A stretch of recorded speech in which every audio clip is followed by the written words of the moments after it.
इस स्टोरी को US military ने 2004 तक सीक्रेट रखा था। वैसे तो ये पूरी स्टोरी बहुत ही ज्यादा खौफनाक है, लेकिन इसके एंड पे जो मैं आपको ट्विस्ट बताऊंगा उसको तो आप अपनी पूरी जिंदगी याद रखोगे, ये मैं गारंटी देता हूँ। चीचीजिमा ये एक छोटा सा आइलैंड है जापान का। वैसे तो ये जापान मेनलैंड से बहुत ही ज्यादा दूर है, लेकिन है ये जापान का ही हिस्सा। वर्ल्ड वॉर 2 के दौरान जापानीज ने अपनी यहाँ पर बेस बनाई थी और उन्होंने यहाँ पर दो बहुत ही मैसिव रेडियो टावर्स को दो पहाड़ियों पे बना लिया था। अब ये दो टावर जापानीज के लिए वर्ल्ड वॉर के दौरान पैसिफिक ओशियन में सर्वेलेंस और कम्युनिकेशन के लिए बहुत ही ज्यादा इंपॉर्टेंट थे। उस टाइम पे इस आइलैंड पे 25,000 जापानीज ट्रूप्स और बड़ी बड़ी एंटी एयरक्राफ्ट गन्स रखी थी। खुद देखो ये आइलैंड कितनी जबरदस्त लोकेशन पे था जापानीज के लिए वॉर के दौरान, और अमेरिकन उनसे ये आइलैंड छीनना चाहते थे। लेकिन अमेरिकन मिलिट्री एडवाइजर्स ये कहते हैं कि अगर हम वहां पर जबरदस्ती लैंडिंग करें तो हमारे बहुत ज्यादा सोल्जर्स मर जाएंगे, और जापानीज ने वैसे भी इस अटैक को रोक ही लेना है। तो अमेरिकन दूसरा प्लान चुनते हैं, जो था इनके बस वो दो रेडियो कम्युनिकेशन टावर्स को बॉम्ब कर देते हैं ताकि उनकी पैसिफिक में कम्युनिकेशन तो बंद होना। तो 1944 की जून को अमेरिकन एयरक्राफ्ट कैरियर, ये बहुत ही मैसिव शिप होती हैं जिसके ऊपर रनवे बने होते हैं टेक ऑफ और लैंडिंग के लिए। ये शिप्स चीचीजिमा आइलैंड के लिए निकल पड़ती हैं। जब ये शिप्स आइलैंड को दूर चारों तरफ से घेर लेती हैं तो अमेरिकन अपने पायलट को भेजना शुरू कर देते हैं इन टावर्स को तबाह करने के लिए। तो जापानीज बड़े एग्रेसिव तरीके से इनसे लड़ते हैं। बेशक जापानीज के बहुत ज्यादा बंदे इसमें मर जाते हैं, लेकिन वो इन एयरक्राफ्ट्स के हर अटैक को रोककर अपने टावर्स को बचाए रखते हैं। चीचीजिमा के ऊपर कई महीनों तक ये फेल्ड मिशंस के बाद अमेरिकन लीडर्स बहुत ही ज्यादा फ्रस्ट्रेट हो जाते हैं। वैसे तो उनको भी पता था ये बड़ा मुश्किल मिशन है, लेकिन ये नहीं पता था कि ये इतना ज्यादा मुश्किल है। अब क्योंकि ये आइलैंड स्ट्रेटेजिकली बड़ी जबरदस्त लोकेशन पे था, तो अमेरिकन को पता था उनको पायलट भेजते रहना पड़ेगा जब तक उनके ये कम्युनिकेशन टावर न उड़ा दें। तो उस साल सितंबर में अमेरिकन दोबारा चीचीजिमा आइलैंड पे रेड करने की प्लानिंग शुरू करते हैं। तो जाने वाले काफी सारे पायलट्स में से एक पायलट था 20 साल का जॉर्ज, जो यूएस नेवी के उस टाइम का सबसे यंग पायलट था। इसकी छोटी एज के बावजूद इसने पहले भी काफी सारे कॉम्बैट मिशन में जहाज उड़ाया था, और इवन एक दफा तो इसके प्लेन को भी शॉट डाउन कर दिया था। तो इसने अपनी सीट इजेक्ट कर ली थी, ये पानी में गिरा था और इसको इवेंचुअली रेस्क्यू कर लिया था। तो इस रेड की सुबह जॉर्ज और इसके दो क्रू मेंबर्स, एक था रेडियो ऑपरेटर डेल और दूसरा इनका डोर गनर था टेड, ये प्लेन में बैठते हैं और सुबह 7:30 बजे ये दर्जनों अमेरिकन एयरक्राफ्ट के साथ टेक ऑफ करते हैं इस ऑपरेशन के लिए। जॉर्ज फौरन ही 8,000 फीट की हाइट पर चला जाता है, क्योंकि इतनी हाइट पर ये लोग एंटी एयरक्राफ्ट गन की रेंज से बाहर होते हैं। ये मिशन ऐसा था कि सब पायलट पहले आइलैंड के ऊपर पहुंचेंगे और फिर 8,000 फीट की हाइट से डाइव करके मैन्युअली बॉम्ब गिराएंगे और वापस 8,000 फीट की हाइट पर जाकर वहां से निकल जाएंगे। जॉर्ज ने पहले भी इस तरह के मिशन किए थे और वो पहला बंदा था जिसने सबसे पहले इस आइलैंड पे डाइव करनी थी। जैसे ही वो इस आइलैंड पे डाइव करता है, पूरे आइलैंड पे एंटी एयरक्राफ्ट गन फायर होना शुरू हो जाती हैं।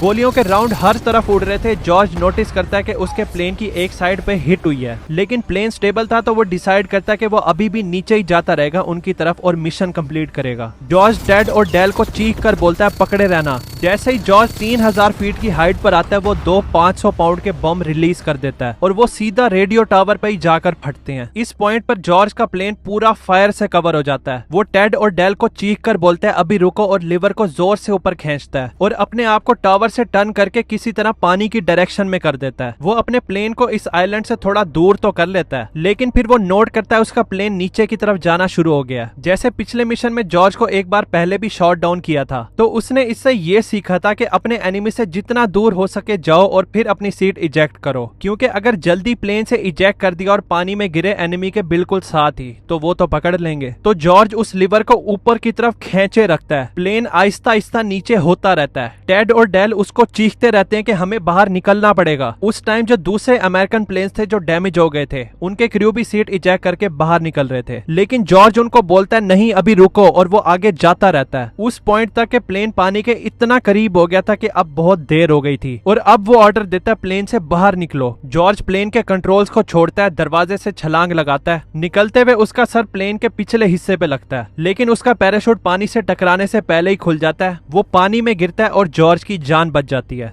जैसे ही वो पानी में गिरता है, वो एयर के लिए ऊपर आता है, अपने ऊपर से पैराशूट हटाता है, अपने आप को पैराशूट से डिस्कनेक्ट करके उसको साइड पे करता है। उसका प्लेन जो अभी कोई नहीं उड़ा रहा था, वो सीधा जाकर पानी में क्रैश हो जाता है। तो वो फौरन इधर उधर देखता है टेड और डेल के पैराशूट्स को कि वो ठीक हैं। उसको अपने इर्द गिर्द कोई पैराशूट नहीं दिखता, लेकिन जॉर्ज एक लाइफ राफ्ट को अपने से सिर्फ 10 फीट दूर पानी में नोट करता है। लकीली वो इसके ही प्लेन से बाहर निकली थी, तो वो इस लाइफ राफ्ट की तरफ स्विम करके इसके अंदर बैठता है। जब वो इसके अंदर आ जाता है तो उसको बस टेड और डेल की फिक्र थी वो किधर है। वो चीख चीख कर दोनों को आवाजें देता है, लेकिन कोई जवाब ही नहीं आ रहा था। तो जॉर्ज इस आइलैंड की तरफ मुड़कर देखता है तो जिसका उसको डर था वही हो रहा था। जापानीज पेट्रोल बोट उसकी तरफ फुल स्पीड में आ रही थी। उसको पता था कि ये इसको और बाकियों को पकड़ने आ रहे हैं जो प्लेन से जंप करके पानी में गिरे हैं। तो जॉर्ज अपने सीने को राफ्ट पे रख के फौरन अपने हाथों को जोर जोर से पानी में मारते हुए इस आइलैंड से दूर जाना शुरू कर देता है। इसके साथ ही वो टेड और डेल को भी आवाजें लगा रहा था, इस उम्मीद में कि शायद उसको वो मिल जाए। लेकिन जॉर्ज को ये नहीं पता था कि दोनों टेड और डेल इस प्लेन क्रैश को सर्वाइव ही नहीं करते। एक ने प्लेन से जंप ही नहीं किया था, वो क्रैश के वक्त ही मर गया था, और दूसरे ने जंप किया था लेकिन उसका पैराशूट ही नहीं खुलता। तो जॉर्ज पूरी जान लगाते हुए स्विम करता है। वो टेड और डेल को भी आवाजें लगा रहा था, उसको वो कहीं भी दिखाई नहीं दे रहे थे। उसको पता चल जाता है ना सिर्फ उसको अपने दोस्त मिलेंगे, साथ ही कोई चांस ही नहीं बनता कि वो जापानीज स्पीडिंग बोट जो इसकी तरफ तेजी से आ रही थी वो उनसे ज्यादा तेज स्विम कर सके। फिर एक पॉइंट के बाद वो इस राफ्ट में सुकून से बैठ जाता है और अपनी तरफ आती हुई इन पेट्रोल बोट्स को देख रहा होता है कि वो बस इसके पास पहुंचने वाली हैं और वो इसको पकड़ लेंगी। उसको गिल्ट हो रहा था टेड और डेल के लिए, उसके डिसीजन की वजह से लेट जंप किया था प्लेन को ज्यादा दूर फ्लाई करवा के, और वो सोच रहा था कि ये दोनों मेरी वजह से ही मरे हैं। वो अपनी बीवी के बारे में सोच रहा था कि पता नहीं कभी उसको देखने का मौका मिलेगा भी या नहीं। वो दोबारा इन जापानीज पेट्रोल बोट की तरफ देखता है जो काफी करीब थी लेकिन अभी भी डिस्टेंस पे ही थी। वो अपने आप को मेंटली प्रिपेयर कर लेता है कैदी बनने के लिए। लेकिन इस तक पहुंचने से पहले अमेरिकन प्लेन इस आइलैंड को पास करके इनके ऊपर से बड़ी तेजी से गुजरते हुए बॉम्ब्स गिराते हैं। वो गोलियां फायर करना शुरू कर देते हैं इन जापानीज पेट्रोल बोट्स पे जो जॉर्ज को पकड़ने आ रही थी। जॉर्ज देखता है अरे वाह क्या लक है मेरी। वो जैसे बंदा हार मान लेता है, फिर एकदम से नई उम्मीद मिलती है। जॉर्ज फौरन पलटता है और फिर दोबारा से इनसे दूर जाना शुरू कर देता है, क्योंकि उसको पता था अब इन बोट्स का ध्यान उससे छोड़कर अमेरिकन प्लेन्स की तरफ हो गया। तो अगले 2 घंटे तक जॉर्ज आखिरी दम तक अपनी पूरी जान लगा देता है, इस आइलैंड से दूर स्विम करता रहता है। इतना के एक पॉइंट के बाद उसमें जान ही नहीं बचती और वो बेजान इस राफ्ट में ही लेट जाता है। फिर वो एकदम से किसी चीज की पानी से बाहर निकलने की आवाज सुनता है। फिर वो मुड़ता है तो वो पेरिस्कोप था अमेरिकन सबमरीन का जो पानी से बाहर निकल रही थी। कुछ ही सेकंड्स में सबमरीन का क्रू बाहर निकलता है, जॉर्ज को पकड़ता है। वो इसको सबमरीन में बिठाते हैं और जॉर्ज की जान बच जाती है। जॉर्ज, टेड और डेल के अलावा 8 बंदे और थे जो प्लेन से जंप करके पानी में गिरे थे, क्योंकि उनके एयरक्राफ्ट भी डैमेज हो गए थे। ओरिजिनली उन 8 लोगों को रिकवर नहीं किया जाता और वो डूब कर मर जाते हैं, लेकिन ये बात सच ही नहीं है। यूएस गवर्नमेंट को फौरन पता चल जाता है कि उनके साथ क्या हुआ है, लेकिन उनके साथ जो हुआ था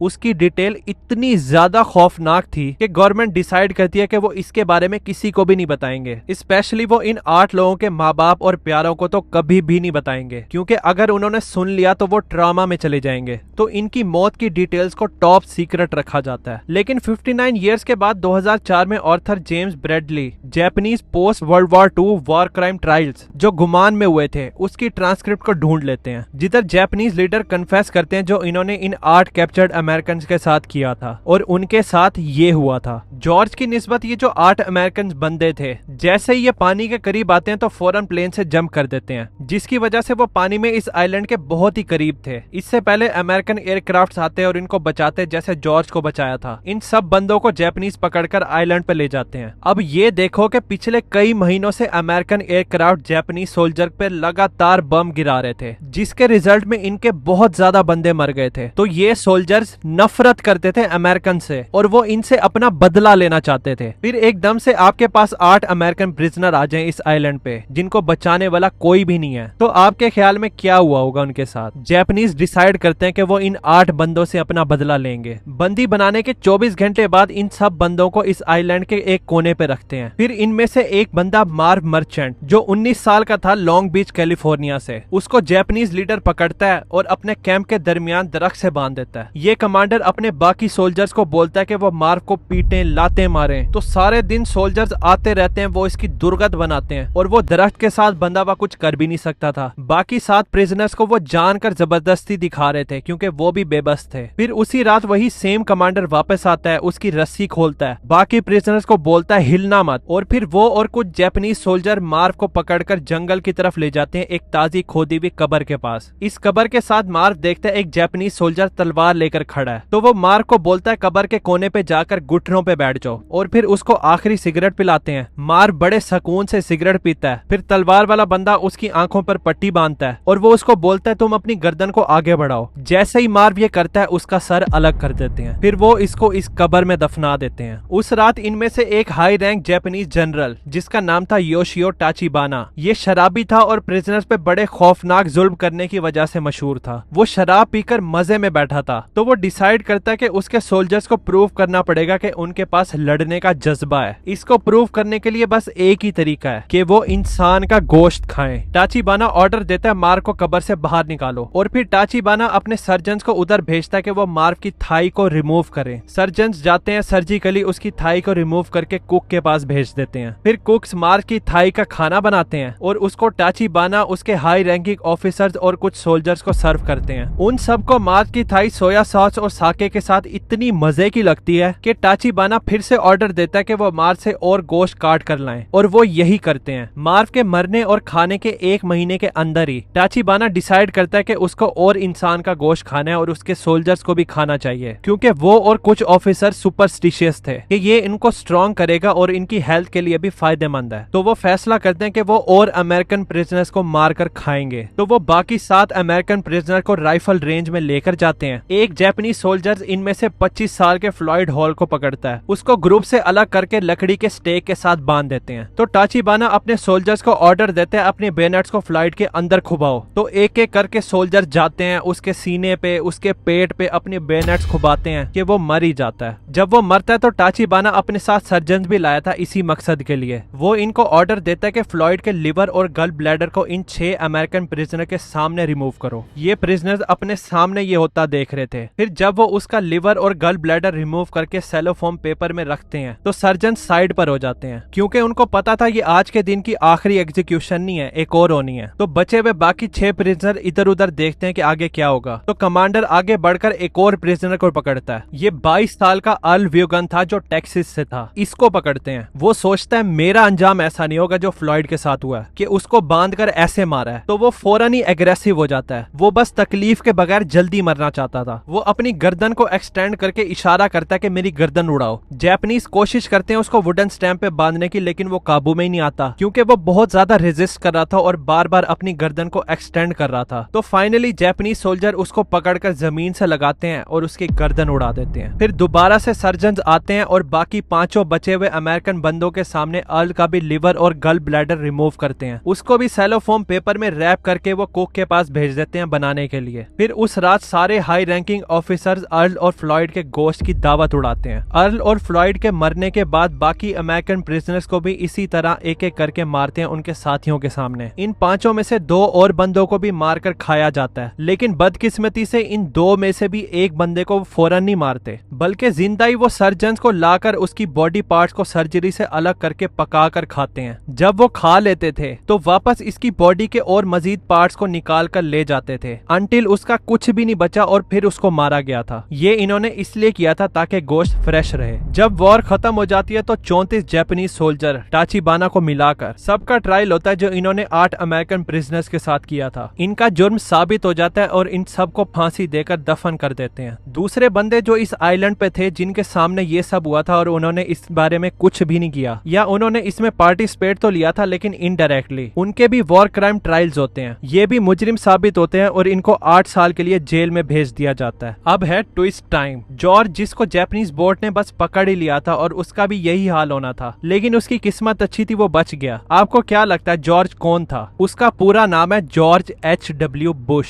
और वो आगे जाकर अमेरिका का 41th प्रेसिडेंट बनता है। और उसका बेटा जिसका नाम भी जॉर्ज बुश है वो आगे जाकर अमेरिका का 43rd प्रेसिडेंट बनता है। ये ट्विस्ट कैसा लगा कमेंट्स में जरूर बताना। इसके अलावा समंदर का एक कस्टम है जो है एक बैंड सवाल, जिसमें अगर किसी ने वो स्पेसिफिक सवाल पूछ लिया समंदर में तो उसके बाद कुछ नहीं हो सकता, उनको वो कस्टम एंड तक लेकर जाना ही पड़ेगा और वो बहुत ही खौफनाक है। इस पे मैंने ये वाली वीडियो बनाई है, आपको हाईली रिकमेंड करूंगा कि आप जरूर देखना। मिलते हैं फिर उस वीडियो में। Thanks for watching.